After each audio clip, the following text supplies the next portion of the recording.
Ya, Bapak Mama sekalian, terima kasih sudah ada di ibadah kita pagi ini dalam Jemaat Mawar Saron Soe. Terima kasih juga Bapak Mama dan semua saudara yang ada bersama dengan kami dalam siaran melalui Radio Mercy maupun juga melalui Facebook kami. Terima kasih Bapak Mama sekalian, Tuhan memberkati kita sekalian. Bapak Mama sekalian, kita sudah masuk di hari Minggu pertama di bulan Juli tahun 2023. Sudah satu semester kita lewati tahun 2023 ini dan Allah bersama-sama dengan kita memimpin setiap kita sampai dalam kehidupan hari ini. Saya percaya juga bahwa Allah akan melakukannya lebih lagi dalam hari-hari selanjutnya bagi kita orang percaya.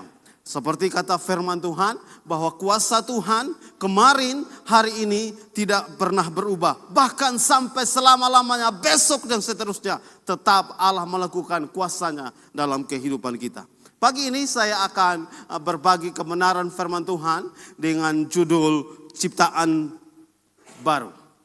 Dasar kebenaran firman Tuhan yang saya bagikan bagi kita, saya ambil dalam kitab Yehezkiel pasal 36 ayat yang ke-22 sampai dengan ayat yang ke-30.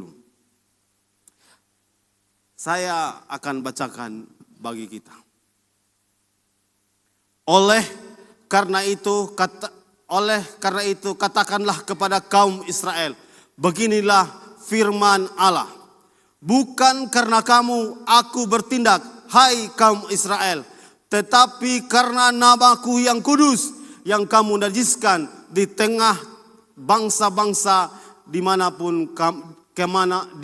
kamu datang. Ayat 23. Aku akan menguduskan namaku yang besar yang sudah dinajiskan di tengah-tengah bangsa yang kamu najiskan di tengah-tengah mereka. Dan bangsa-bangsa akan mengetahui bahwa akulah Tuhan. Demikianlah firman Tuhan Allah. Manakala aku menunjukkan kekudusanku kepadamu di hadapan bangsa-bangsa. Ayat selanjutnya. Aku akan menjemput kamu dari antara bangsa-bangsa dan mengumpulkan kamu dari semua negeri dan akan membawa kamu kembali ke tanahmu. Aku akan mencurahkan kepadamu air jernih yang akan mentahirkan kamu dari segala kenajisanmu dan dari semua berhala-berhalamu. Aku akan mentahirkan kamu. Selanjutnya, kamu akan kuberikan hati yang baru dan roh yang baru di dalam batinmu. Aku akan menjauhkan dari tubuhmu hati yang keras dan kuberikan kepadamu hati yang taat. Rohku akan kuberikan diam di dalam batinmu dan aku akan membuat kamu hidup menurut segala ketetapanku dan tetap berpegang pada peraturan-peraturanku dan melakukannya. Selanjutnya, kamu akan diam di dalam negeri yang telah kuberikan kepada nenek moyangmu dan kamu akan menjadi umatku dan aku akan menjadi Allahmu. Aku akan melepaskan kamu dari segala dosa kenajisanmu dan akan menumbuhkan gandum serta memperbanyaknya. Dan aku tidak lagi mendatangkan kelaparan atasmu. Aku juga akan memperbanyak buah pohon-pohonanmu dan hasil ladangmu supaya kamu jangan lagi menanggung noda kelaparan di tengah bangsa-bangsa. Dengar firman Tuhan pagi ini yang berhubungan dengan karya Allah di tengah kita. Tuhan bilang begini, Tuhan akan mengembalikan kita kembali menuju janji-janji yang telah diberikan kepada kita sebagai orang percaya. Tuhan akan bawa kita kembali menuju janji seperti janji yang Allah berikan kepada Abraham, kepada Ishak dan kepada nenek moyang bangsa Israel. Seperti janji itu juga Allah akan kembalikan bagi setiap kita. Bahkan Tuhan bilang begini, bukan hanya Tuhan mengembalikan kita pada janji itu, tapi Tuhan juga membuat kita untuk kehidupan kita akan akan kembali lebih baik, bertumbuh lebih baik dalam hal-hal yang berhubungan dengan perekonomian. Tuhan menyampaikan kepada kita bahwa Tuhan akan menumbuhkan kembali gandum-gandum usaha-usaha kita. Bahkan Tuhan menyatakan bahwa Tuhan akan memperbanyak lagi. Bahkan lebih dari itu Tuhan bilang, pohon-pohon, ladang-ladangmu yang ada di ladang-ladang itu akan tumbuh lebih baik. Bahkan akan Tuhan buat diperbanyak buahmu. Bapak Ibu sekalian, ini janji Tuhan pagi ini bagi setiap kita. Bapak Ibu sekalian, bagian yang saya mau menyampaikan tentang ciptaan baru. Kembali kepada ciptaan dari Allah yang Allah rancangkan bagi setiap kita. Habis sekalian,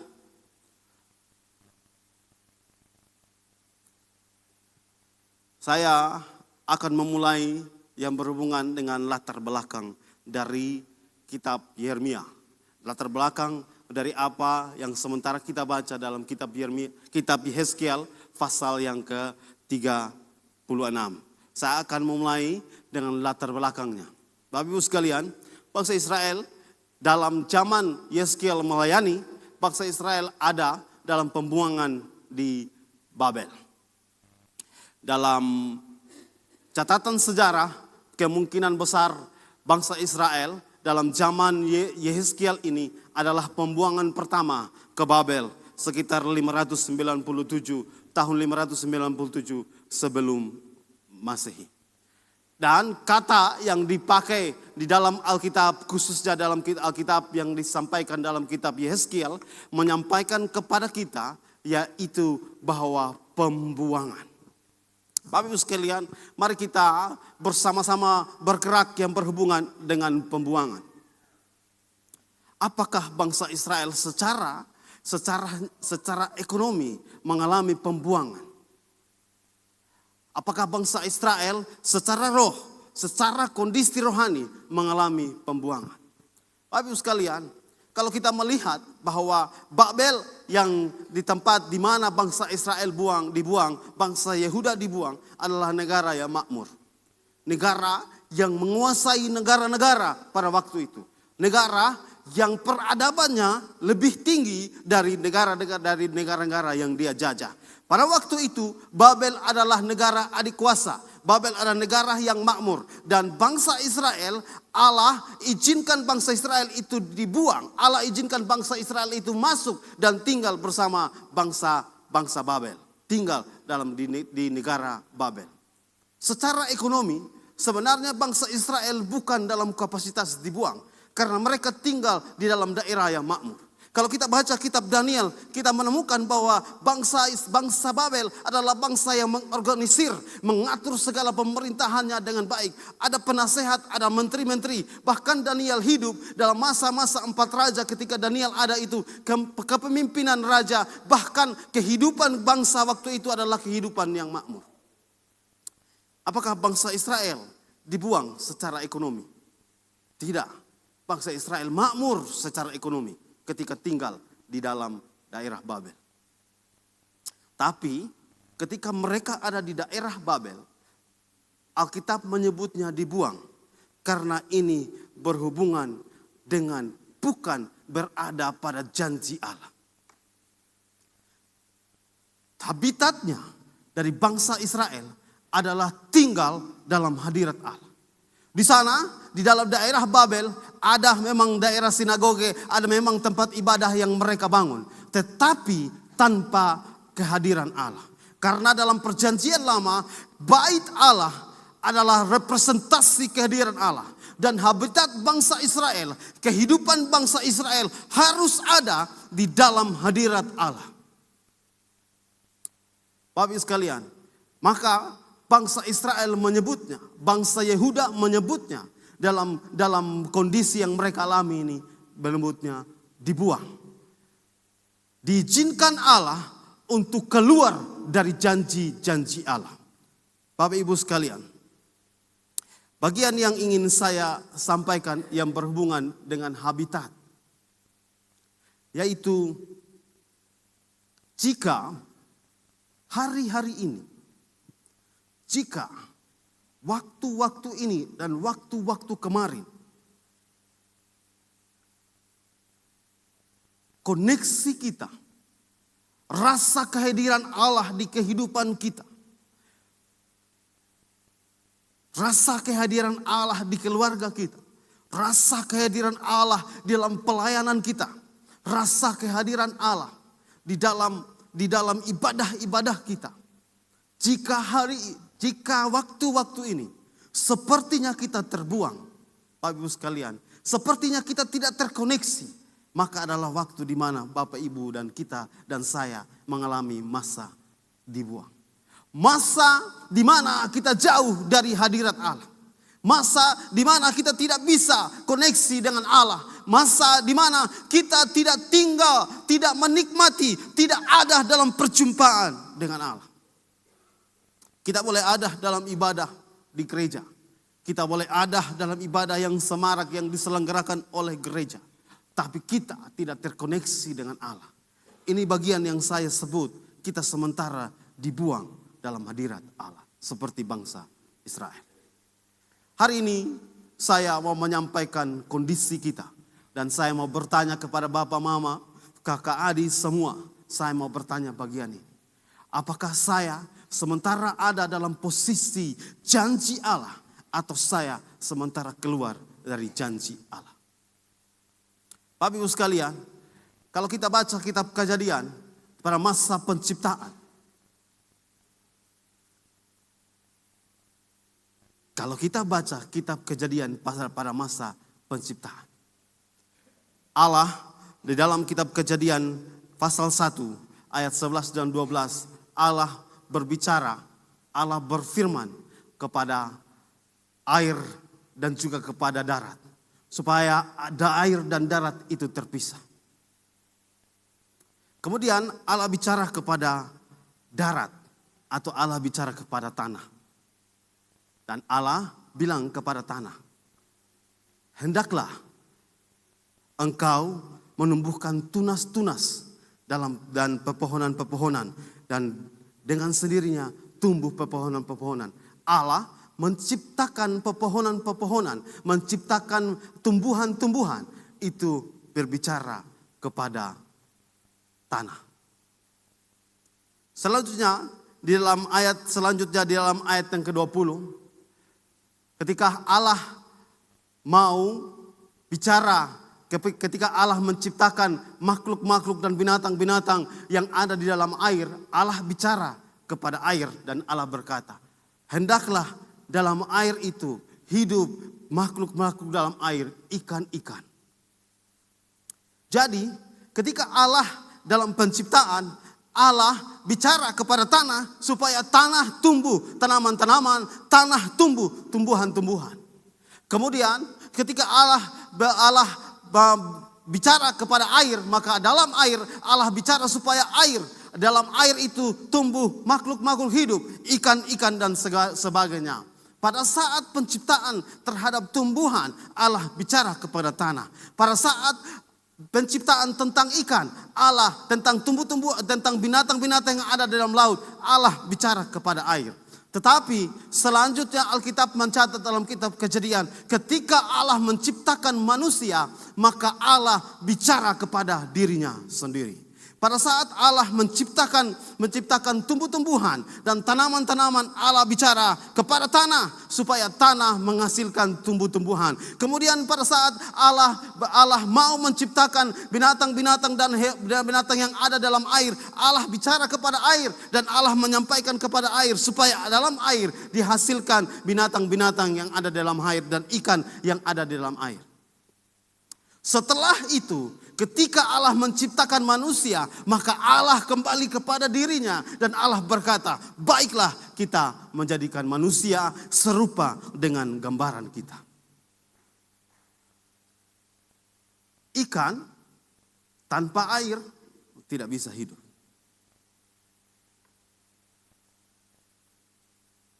Tumbuhan tanpa tanah tidak bisa hidup. Tanah tetaplah tanah walaupun tidak ada tumbuhan. Air, laut tetaplah laut walaupun tidak ada ikan di dalamnya. Tetapi ikan tidak bisa hidup tanpa air. Dan juga tumbuhan tidak bisa hidup tanpa tanah. Dan manusia, saya dan saudara adalah pribadi-pribadi yang diciptakan Allah ada dalam habitat hadirat Allah. Allah tanpa manusia tetaplah Allah. Tapi manusia tanpa Allah adalah kematian. Manusia tanpa Allah adalah tidak adanya kehidupan di dalam. Bapak Ibu sekalian, habitat dari ikan adalah laut. Habitat dari tumbuhan adalah tanah. Dan habitat dari manusia dan habitat dari orang percaya adalah ada dalam hadirat Allah. Ada dalam kedekatan dan koneksi dalam hubungan dengan Allah. Ada di dalam panggilannya Allah. Ini habitat kita. Sehingga bangsa Israel ketika mereka dibuang ke tanah Babel, kepada negara yang makmur, mereka menganggap itu mereka sementara ada dalam pembuangan. Mereka menganggap bahwa mereka tidak tinggal dalam habitat Allah. Mereka tidak ada dalam habitat sebenarnya mereka, yaitu ada dalam janji Allah. Bapak Ibu sekalian, bagian ini saya mau menyampaikan.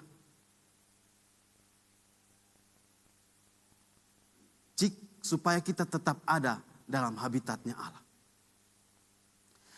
Jika hari ini kita merasa kita keluar dari habitat kita karena kondisi, karena situasi, kita sudah berupaya sekuat tenaga, kita sudah berupaya dengan ketaatan kita kepada Allah, tetapi sepertinya kita keluar dari habitat kita, yaitu dalam hadirat Allah. Bahkan kita merasa mungkin sama seperti bangsa Israel yang sementara ada dalam pembuangan yang jauh dari hadirat Allah. Maka hari ini Alkitab menyampaikan kepada kita. Alkitab menyampaikan kepada kita dalam kitab Yeskiel tadi. Bahwa Allah akan menjemput kita kembali ada dalam hadiratnya. Bapak Ibu sekalian, saya lanjutkan bagian berikut yang berhubungan dengan habitat. Kenapa bangsa Israel diizinkan Allah dibuang ke tanah Babel, ke negara Babel, kepada bangsa Babel? Bapak Ibu sekalian, apakah bangsa Israel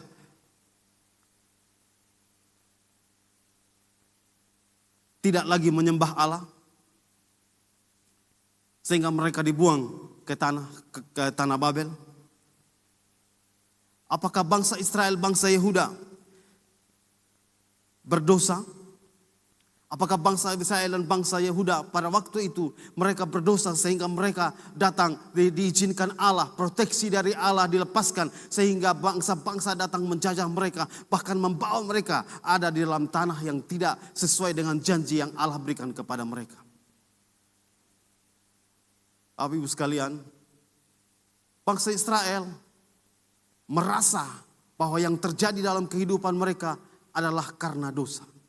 Lalu Tuhan mengizinkan Yeskiel untuk melayani dalam masa-masa pembuangan mereka di Babel dan menyampaikan bahwa mereka ada dalam dosa. Dosa adalah pelanggaran terhadap janji Allah. Dalam pemahaman yang disampaikan Yeskiel kepada bangsa Israel, bangsa Yehuda pada waktu itu, Yeskiel menyampaikan bahwa sementara ada dalam pelanggaran dengan janji Allah. Apakah bangsa Israel menyembah berhala? Karena dalam bagian yang kita baca, Allah menyebut tentang berhala. Bapak Ibu sekalian, apakah bangsa Israel menyembah Allah pada saat mereka akhirnya diizinkan dibuang? Bangsa Israel tetap menyembah Allah. Tuhan Yahweh yang disembah oleh bangsa Israel itu tidak diturunkan dan dilengserkan dan digantikan dengan Tuhan lain seperti Baal, seperti Dagon. Tidak. Bangsa Israel tetap menyembah Allah.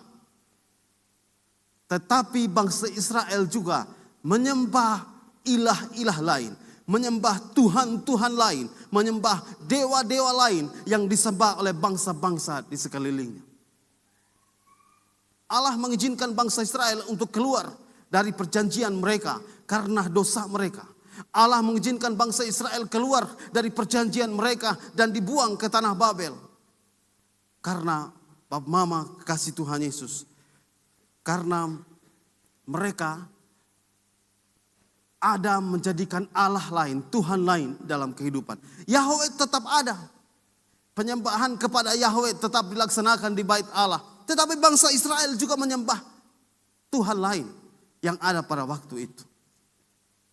Dalam bagian yang ini, Bapak Ibu sekalian, saya bawa kita masuk dalam kehidupan kita sebagai orang percaya. Kita tetap menjadikan Yesus posisi di atas hari ini dalam kekristenan kita. Tetapi kita juga tetap menjadikan yang lain itu bersama-sama dengan Yesus. Ada dalam posisi setara, bahkan setara dengan Yesus. Ada Yesus yang lain di kehidupan orang percaya hari-hari ini. Seperti bangsa Israel. Yesus tetap ada, tapi ada Yesus yang lain. Yesus kesuksesan. Yesus karir kita. Yesus perasaan kita. Yesus pacar kita. Yesus HP. Yesus kerja kita. Yesus usaha kita. Ada Yesus yang lain di kehidupan kita. Memang saya menyembah Yesus. Saya menyembah Yesus adalah Tuhan. Tapi saya juga memposisikan kondisi-kondisi kesuksesan saya, kerja saya, perasaan saya, HP saya setara dengan Yesus. Bangsa Israel waktu itu dibuang ke tanah bangsa Babel karena mereka tetap menyembah Yahweh, menyembah Tuhan semesta alam, tetapi mereka juga menyembah Dagon. Mereka juga menyembah Baal. Mereka lalu mensetarakan Allah yang maha agung yang diperkenalkan kepada nenek moyang mereka Abraham, Ishak dan Yakub, yang diperkenalkan kepada bangsa Israel, yang diperkenalkan kepada Musa dan bangsa Israel di Gunung Sinai. Mereka mensetarakan Allah itu. Allah yang disebut Dagon, Allah yang disebut Baal itu setara dengan Allah Maha Kuasa, Allah yang maha dahsyat, Allah semesta alam yang dikenal dengan Yahweh. Bapak Ibu sekalian, ini yang mau saya bagikan. Jangan sampai dalam kondisi rohani kita hari ini, kita menyediakan Yesus lain di kehidupan kita. Ada Yesus yang berhubungan dengan karir. Ada Yesus yang berhubungan dengan kesuksesan. Karena disebut dengan berhala adalah sesuatu yang kita tempatkan setara dengan Tuhan. Bahkan kita tempatkan dia di atas Tuhan. Dalam kondisi bangsa Israel dan bangsa Yehuda yang kita baca dalam kitab Yeskiel ini. Mereka bukan sampai menaruh Dagon melebihi dari Yahweh. Tidak, mereka menaruh Dagon, mereka menaruh Baal setara dengan Yahweh. Setara dengan Allah. Hari ini saya mau menyampaikan bagian ini. Sebagai orang percaya, mengaku Yesus adalah Tuhan. Apakah kita berkondisi sama seperti bangsa Israel ini? Kita bilang Yesus adalah Tuhan. Tapi kita setarakan Yesus dengan bagian-bagian lain dalam kehidupan kita. Bahkan kita mungkin, bahkan lebih parah dari bangsa Israel. Kita taruh yang kita punya, yang kita rasa, yang kita habiskan hari-hari ini dengan melebihi Tuhan kita. Dalam posisi ini, Allah lalu mengizinkan bangsa Israel tidak ada dalam perjanjian. Keluar dan tinggal, dibuang di bangsa Babel. Ibu sekalian, yang berhubungan dengan bagian ini, saya akan menyampaikan kabar baik bagi kita. Di slide berikut.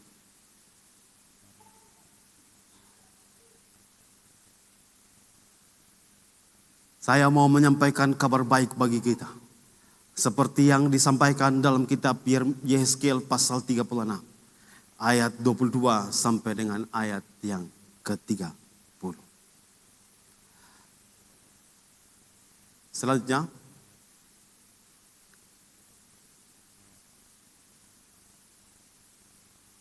Ya, ciptaan baru. Saya sudah membawa Bapak Ibu sekalian dan kita semua menemukan kondisi kita sebagai orang percaya. Bangsa Israel juga seperti yang kita baca dalam kitab Yehezkiel. Mereka sementara ada dibuang di tanah Babel, berada dalam bangsa-bangsa yang tidak mengenal Allah. Kemudian setelah Allah melihat bangsa Israel berseru-seru, setelah Allah melihat bahwa namanya tidak lagi menjadi nama yang kudus di hadapan bangsa Israel. Allah melihat bahwa bangsa Israel tidak lagi menjadi saksi bagi kebesaran dan keagungannya. Maka Allah lalu berinisiasi untuk mengembalikan bangsa Israel kembali kepada bagiannya. Dan saya menyebutnya kembali pada ciptaan baru sesuai dengan penciptaan yang Allah berikan, yaitu kembali kepada habitatnya. Bapak Ibu sekalian, Allah menginisiasi untuk kembali membawa bangsa Israel. Kita melihat di dalam ayat 22 dan ayat yang sampai dengan ayat yang ke-24 yang berhubungan dengan inisiasi Allah. Untuk menjadi ciptaan baru, manusia tidak bisa berupaya sendiri. Untuk menjadi sesuatu yang lebih baik, bertransformasi menjadi pribadi yang lebih baik. Karena pelanggaran-pelanggaran seperti yang saya sebutkan tadi, bahwa pelanggaran-pelanggaran adalah pelanggaran perjanjian dengan Allah. Pelanggaran adalah disebut dengan pelanggaran adalah melakukan hal-hal yang tidak menyenangkan hati Allah, melakukan hal-hal yang bertentangan dengan kehendak Allah. Maka Bapak Ibu sekalian, manusia tidak sanggup untuk melakukannya sendiri. Manusia membutuhkan Allah karena kemampuan manusia terbatas.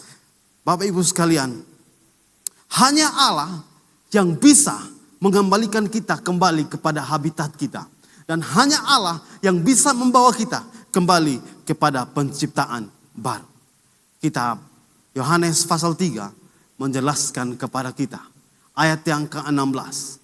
Karena begitu besar kasih Allah akan dunia ini, sehingga ia mengaruniakan anaknya yang tunggal. Inisiasinya dari Allah. Inisiasinya ketika Allah melihat bangsa Israel ada dalam pembuangan. Dan bangsa Israel jauh dari hadirat Allah, jauh dari habitatnya. Maka Allah menarik dan mengambil bangsa Israel kembali. Seperti kata di Yehezkiel 36 ayat yang ke-24 yang berhubungan dengan inisiasi Allah dalam penciptaan baru. Yaitu, aku akan menjemput kamu dari antara bangsa-bangsa dan mengumpulkan kamu dari semua negeri dan membawa kembali ke tanahmu. Allah menginisiasi untuk mengambil kembali kita, menjemput kembali kita untuk kembali kepada janji dan habitatnya. Allah menginisiasi dengan menyediakan Yesus Kristus. Yohanes 3 ayat 16. Allah yang penuh kuasa dan penuh kehebatan, penuh kemuliaan dan keagungan sebagai Allah. Allah yang penuh kehebatan itu menginisiasi dirinya, kemudian menyediakan dirinya, mengambil rupa seperti manusia, bahkan turun lebih jahat lagi seperti budak, seperti penjahat yang masuk dan ada di kayu salib. Allah menginisiasi untuk mengumpulkan kembali. Allah menginisiasi untuk menjemput kita setiap orang percaya yang mungkin hari ini keluar dari janji Allah, yang mungkin hari ini tidak ada dan tidak tinggal dalam habitat Allah, yang hari ini melakukan pelanggaran-pelanggaran dan mensetarakan Allah, mensetarakan Yesus lebih sama seperti dengan segala sesuatu, dan ada Yesus lain di kehidupan kita. Allah menginisiasinya, Allah menjemputnya, Allah turun dari takhtanya, Allah turun dari kekuasaan dan kehebatannya, turun dari kemahakuasaan, turun dan menginisiasi menjadikan dirinya sama seperti manusia. Bahkan dalam kesetaraan dia seperti manusia, dia lebih rusak, dia lebih jahat, dia lebih hina dari manusia karena dia disiksa di atas kayu salib. Allah menginisiasi untuk mengembalikan kita ke dalam hadiratnya. Hari ini adalah bagian penting, yang pesan penting yang pertama yang saya sampaikan yang berhubungan dengan kabar baik.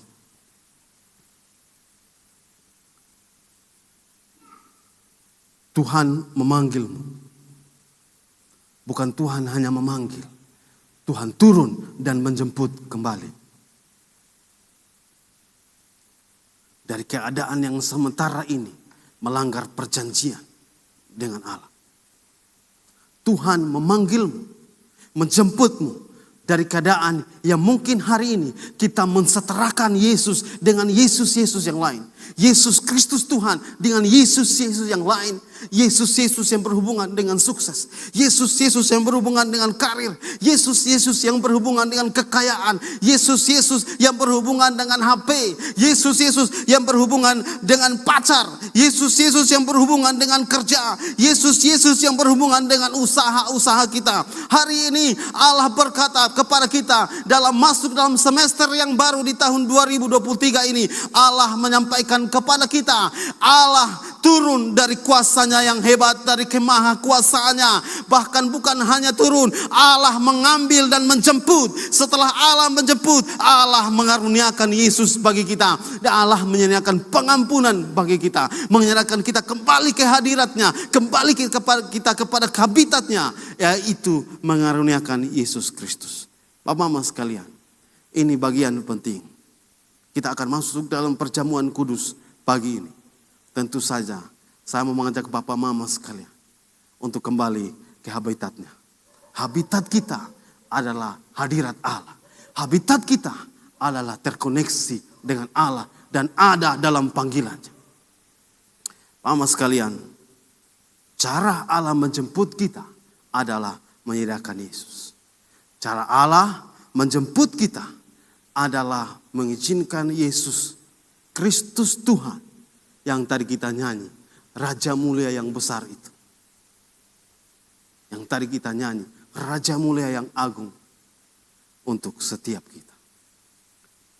Bagian yang kedua, saya menyebutnya dikuduskan, diberi hati baru dan roh yang baru. Ciptaan baru yang saya mau bagikan bagi kita pagi ini yang berhubungan dengan dikuduskan. Diberi hati baru.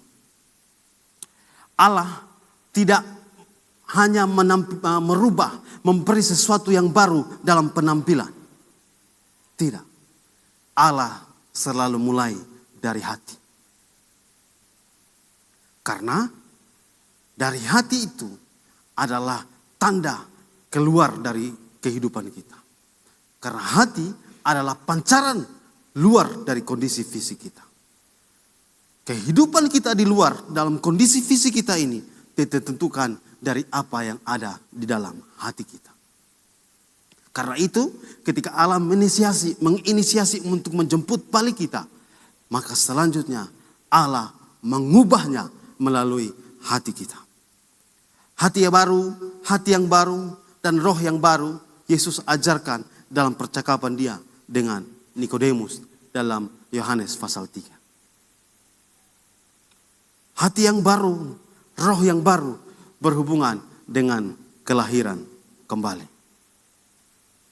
Hati yang baru dan roh yang baru tidak diperoleh karena kelahiran secara lahiriah, tapi karena kelahiran kembali dalam roh dan air di dalam Yesus Kristus Tuhan. Hati yang baru dan roh yang baru bukan berhubungan dengan kelahiran secara lahiriah, tapi berhubungan dengan menerima Yesus sebagai Tuhan dan Juru Selamat pribadi. Hati yang baru dan roh yang baru yang diberikan oleh Allah bukan berhubungan dengan kelahiran lahiriah, tapi berhubungan dengan mempercayai bahwa Yesus dapat mengubah kepala batu. Yang son mau dengar kebenaran firman Tuhan. Yesus dapat mengubah hati yang batu, yang ketika mendengar firman Tuhan mengatakan bahwa bukan untuk saya tetapi untuk dia. Yesus dapat mengubah. Hati yang keras, Allah dapat mengubahnya. Yesus dapat mengubahnya. Roh Allah dapat mengubahnya. Sehingga seperti apa yang kita lihat dan kita baca, bahwa kita akan kembali melakukan ketetapan-ketetapan Allah. Hati yang baru diberikan melalui kelahiran kembali. Apa itu kelahiran kembali? Kelahiran kembali adalah mempercayai Yesus Tuhan. Kelahiran kembali bahwa mempercayai bahwa Yesus sanggup mengubah segala sesuatu yang keras dalam kehidupan kita. Segala sesuatu yang kita buat seperti hati batu, kepala batu, segala yang keras yang tidak taat kepada kehendak Tuhan. Yesus dapat mengubahnya. Dan dia beri hati yang baru yang penuh dengan kelemah lembutan. Hati yang baru yang penuh dengan pengakuan bahwa saya tidak bisa. Saya butuh Tuhan untuk mengubah saya. Saya butuh Tuhan untuk mengubah hati saya. Saya butuh Tuhan untuk Roh Kudus tinggal dalam hidup saya. Sehingga saya mengalami kehidupan kembali. Kehidupan yang baru kembali. Untuk tetap bertumbuh dan mengenal Tuhan. Lebih dari itu berbuah untuk kemuliaan dan kebesaran nama Tuhan. Yohanes 3 ayat 6 ketika Yesus menyampaikan percakapan dengan Nikodemus. Yesus berkata, apa yang dilahirkan dari daging adalah daging. Tetapi apa yang dilahirkan oleh roh adalah roh. Ciptaan baru dikuduskan itu berhubungan dengan kelahiran baru. Dan mempercayai Allah. Dan kelahiran baru, kelahiran kembali berhubungan dengan tetap mempercayai Yesus tetap melakukannya dan mengubah itu dalam kehidupan kita. Bukan hanya mengubah secara hati dan secara jiwa dan secara roh. Tapi Yesus akhirnya menguduskannya. Dalam kitab Ibrani pasal 10 ayat yang ke-10 berkata begini.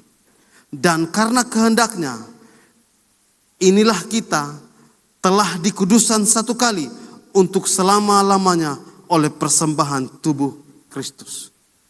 Dikuduskan supaya karena persembahan Yesus. Di Ibrani pasal 13 ayat yang ke-12 berkata, itu jugalah sebabnya Yesus telah menderita di luar pintu gerbang untuk menguduskan umatnya dengan darahnya sendiri. Yang berhubungan dengan ciptaan baru, dia berhubungan dengan kelahiran baru. Yang berhubungan dengan kelahiran baru, maka lahir dari dalam roh. Karena apa yang lahir dari daging adalah daging. Apa yang dilahirkan oleh roh adalah roh. Dan kelahiran ini berhubungan dengan pengudusan Allah bagi kita. Yaitu seperti kata Ibrani pasal 10 ayat yang ke-10 dan Ibrani pasal 13 ayat yang ke-12. Bahwa Yesus menguduskan kita dengan darah. Bagian yang ketiga yang saya mau bagikan bagi kita. Dipulihkan. Ibu sekalian, Allah menginisiasi. Lalu kemudian Allah menguduskan dan mengubah kita. Dari dalam sehingga tampilan kita, tampilan luar adalah tampilan tentang suratan terbuka yang bisa dibaca oleh semua orang. Selanjutnya, dia tidak hanya mengerjakannya secara setengah. Dia mengerjakannya secara utuh. Seperti yang telah kita baca di ayat yang ke-28 sampai ayat yang ke-30. Saya akan bacakan ulang ayat 28 sampai ayat yang ke-30 bagi kita. Dan kamu akan diam di dalam negeri yang telah kuberikan kepada nenek moyangmu, dan kamu akan menjadi umatku, dan aku akan menjadi Allah. Aku akan melepaskan kamu dari segala dosa kenajisanmu, dan akan menumbuhkan gandum serta memperbanyaknya, dan tidak lagi mendatangkan kelaparan atasmu. Aku akan menumbuhkan gandum dan memperbanyaknya. Kemudian di ayat yang ke-30, aku juga akan memperbanyak buah-buah pohon-pohonmu dan hasil ladangmu, supaya kamu jangan menanggung noda kelaparan di tengah bangsa-bangsa. Allah bukan hanya datang menginisiasi, lalu kemudian menjemput kita, mengembalikan kita kembali kepada habitat dan janji yang Dia berikan. Tapi Allah juga melakukannya sampai menguduskan kita dalam roh, jiwa, dan tubuh kita, dalam hati kita. Selanjutnya Allah melakukan transformasi kepada kita yang berhubungan dengan kehidupan kita sehari-hari.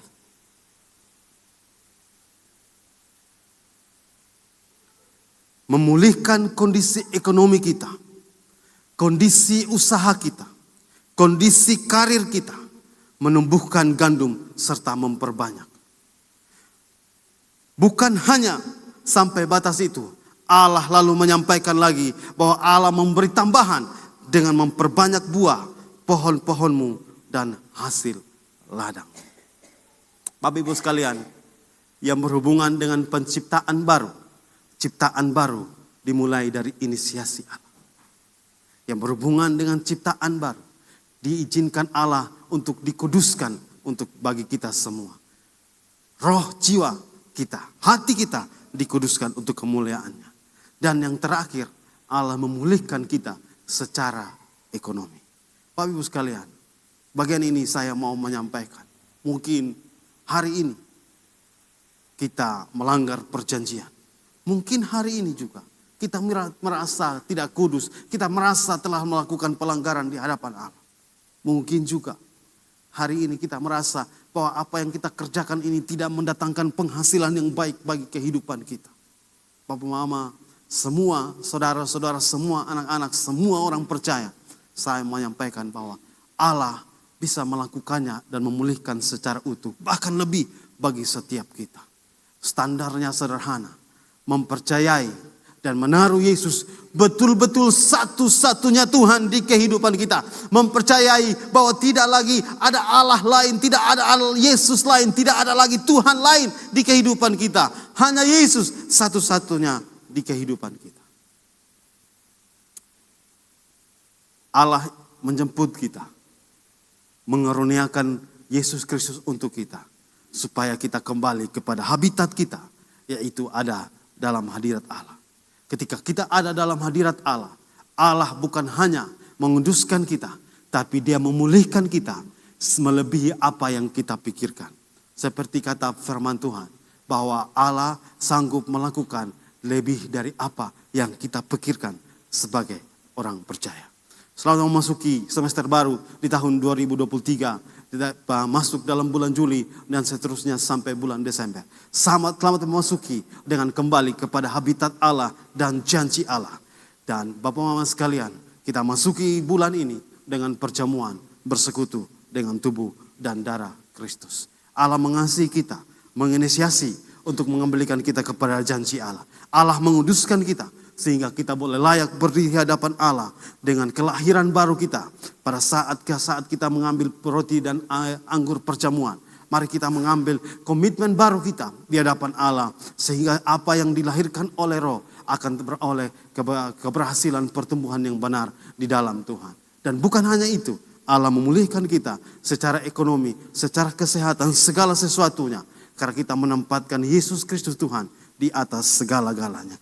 Raja, mulia dan agung Yesus Kristus Tuhan. Amin. Untuk kebesaran nama Tuhan, Tuhan memberkati kita sekalian. Haleluya.